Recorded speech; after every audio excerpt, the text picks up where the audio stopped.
Selesai bang, abang duluan live ini. Rese.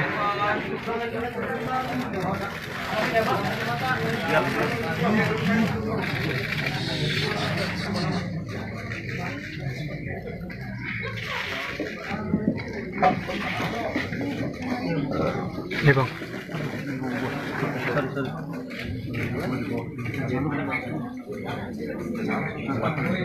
Buat bang, tenang bang. Assalamualaikum warahmatullahi wabarakatuh. Waalaikumsalam.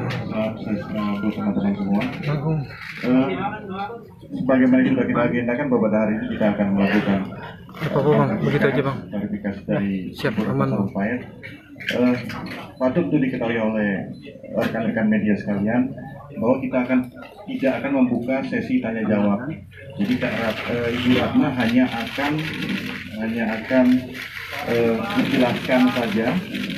menjelaskan saja terkait dengan masalah kronologis yang sebenarnya.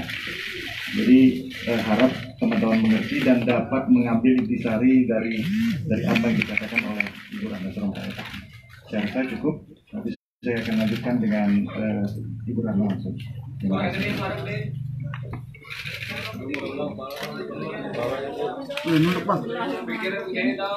Bismillahirrahmanirrahim. Assalamualaikum warahmatullahi wabarakatuh. Waalaikumsalam. Salam sejahtera bagi kita semua. Saya mengucapkan terima kasih atas kehadiran kawan-kawan wartawan.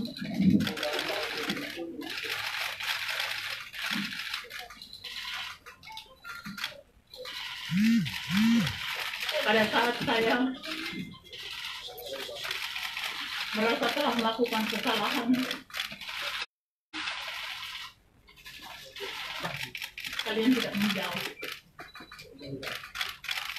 Saya mohon apapun yang saya sampaikan hari ini, sesuatu yang berguna yang membuat kegaduhan dalam 2 hari terakhir ini mereda dan membuat kita semua bisa saling memaafkan. Tanggal 21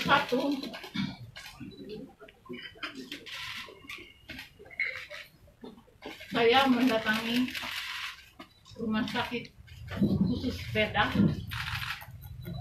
menemui Dr. Sidik Miharja, ahli bedah plastik. Kedatangan saya ke situ karena kami sepakat beliau akan menyedot lemak di sisi kiri kanan saya. Dr. Sidik adalah dokter ahli bedah plastik yang saya percaya, yang saya sudah 3-4 kali ketemu.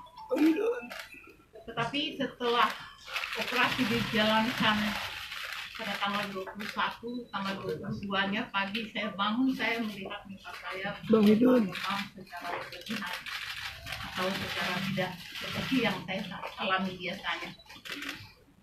Dokter Sidik, saya tanya ini kenapa begini, dia bilang biasa, itu biasa. Intinya begitu. Jadi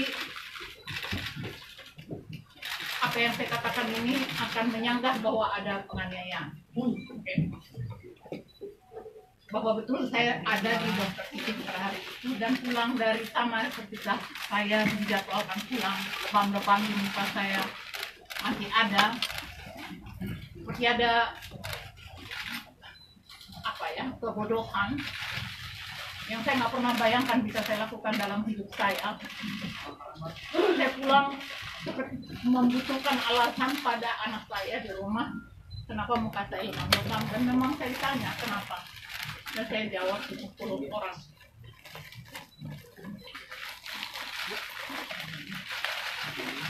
Jawaban pendek itu dalam 1 minggu ke depannya kan terus dikorek, namanya juga emang lihat muka ibunya lebam-lebam, apa. Dan saya nggak tahu kenapa, dan saya nggak pernah membayangkan bahwa saya akan terjebak dalam kebodohan seperti ini. Saya terus mengembangkan ide pemukulan itu dengan beberapa cerita seperti yang diceritakan. Ada kebenarannya dengan apa yang saya katakan pada anak saya. Jadi selama seminggu lebih sebenarnya cerita itu hanya berputar-putar di keluarga saya dan hanya untuk kepentingan saya berhadapan dengan anak-anak saya. Tidak ada hubungannya dengan politik, tidak ada hubungannya untuk luar. Tapi setelah sakit di kepala saya mereda dan saya mulai berhubungan dengan pihak luar,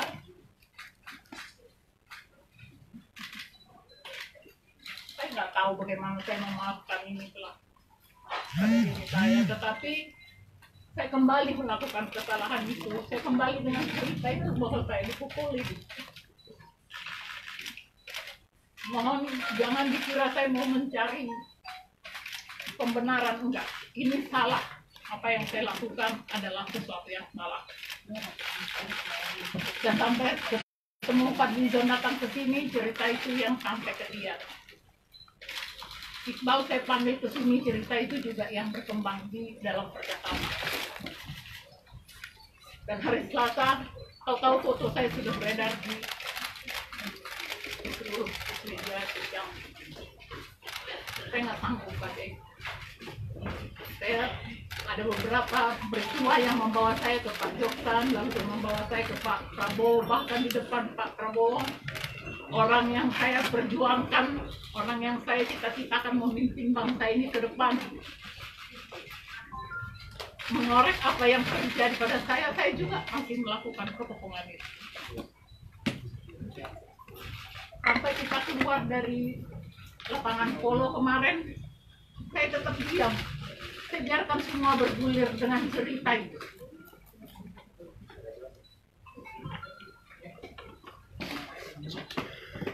Di lapangan polo sebenarnya saya merasa betul ini salah. Waktu saya berpisah dengan Pak Prabowo, Amin Rais, saya sebenarnya tahu di hati saya ini salah. Tapi saya nggak mendekat mereka.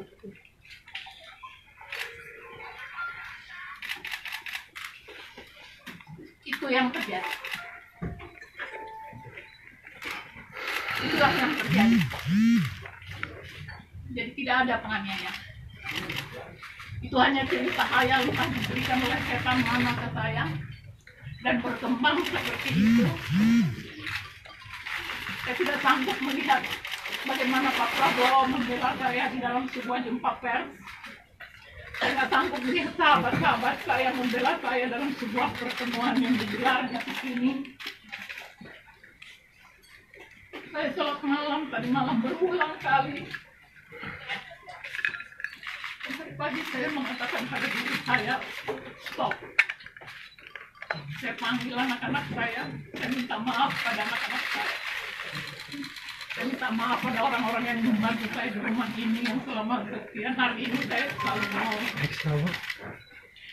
Bohong itu sebuah perbuatan yang salah.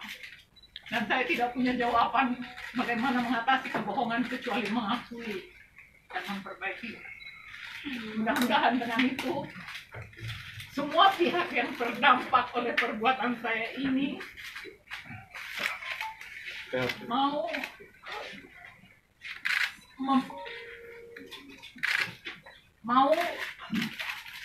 menerima bahwa saya hanya manusia biasa, perempuan yang dikagumi banyak orang itu juga bisa tergelincir. Untuk itu melalui forum ini juga saya dengan sangat memohon maaf kepada Pak Prabowo, terutama pada Pak Prabowo Subianto yang kemarin dengan tulus membela saya, membela kebohongan yang saya buat. Saya nggak tahu apa rencana Tuhan dari semua ini, tapi saya berjanji saya akan memperbaiki. dan memulihkan perjuangan kami yang sekarang ini sedang terhenyak. Saya memohon maaf pada Bapak Amin Rais yang juga dengan sabar mendengar kebohongan saya kemarin dan ikut jumpa pers. Dan minta maaf kepada teman-teman seperjuangan di koalisi 02. Sekarang ini saya melukai hati kalian. Sekarang ini kalian bikin saya ini membuat kalian marah. Demi Allah, saya tidak berniat seperti itu, dan saya berharap Tuhan memberikan pada saya kekuatan, pada kita semua, agar kejadian ini tidak mempengaruhi perjuangan kita. Saya juga minta maaf kepada ibu-ibu, emak-emak yang selalu menyebut nama saya di dalam perjuangannya. Aku tahu kalian kecewa, tapi begitulah hidup. Kita lihat bukan bagaimana Anda melihat aku, tapi bagaimana kita melihat rakyat. Saya ingin tetap mama berjuang di garis itu. Ratna Sambari, nobody. Tapi kalian adalah mama Indonesia yang akan terus berjuang.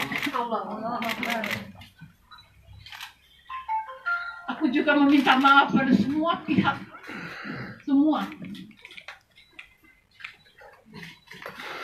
yang terkena dampak dari apa yang saya lakukan.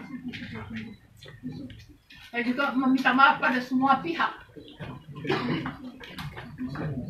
yang selama ini mungkin dengan suara keras saya kritik, dan kali ini berbalik ke saya.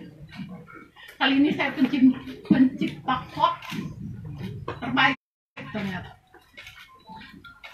menghebohkan sebuah negeri. Mari kita semua mengambil pelajaran dari kejadian ini. Juga kawan-kawan, bangsa kita ini sedang dalam keadaan tidak baik.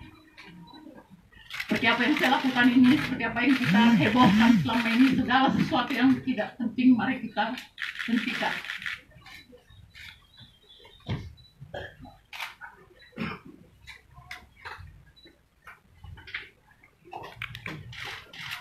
Saya minta kepada kawan-kawan wartawan, saya minta maaf, saya tidak akan memberikan kesempatan tanya jawab karena sensitifnya persoalan ini, dan saya takut kita jadi salah mengerti. Kemudian saya sudah memberikan pernyataan, tolong itu diterima dengan baik. Dan dengan adanya klarifikasi ini, saya harap, saya meminta agar tidak ada lagi polemik setelah hari ini. Terima kasih. Wassalamualaikum warahmatullahi wabarakatuh. Waalaikumsalam warahmatullahi wabarakatuh. Ya, saya kira demikian. Mudah-mudahan bisa diterima dengan baik. Bila itu budaya. Assalamualaikum warahmatullahi wabarakatuh. Baratna, kita tetap akan bersama Anda. Kita akan tetap berjuang untuk negeri ini. Bu, foto dulu Bu, foto Bu. Bu. Ratna kuat menghadapi semua ini, memperbaiki keadaan yang sudah sempat geger, dan saya kira ini semua merupakan takdir Allah, pasti banyak kebaikannya. Mari kita ambil hikmah di balik semua ini. Apa ceritanya Mbak Ratna mengakui semuanya, begitulah harusnya kita. Apabila kita bikin kesalahan, cepat kita perbaiki, minta maaf, dan insya Allah kita pasti akan memaafkan orang yang minta maaf. Demikian, terima kasih. Assalamualaikum warahmatullahi wabarakatuh.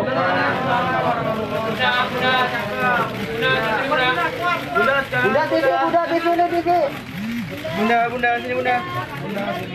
Bunda sini bunda. Bawa bunda. Aduh.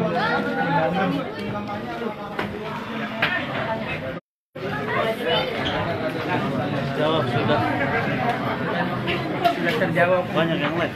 Yang banyak yang mau. 7.000.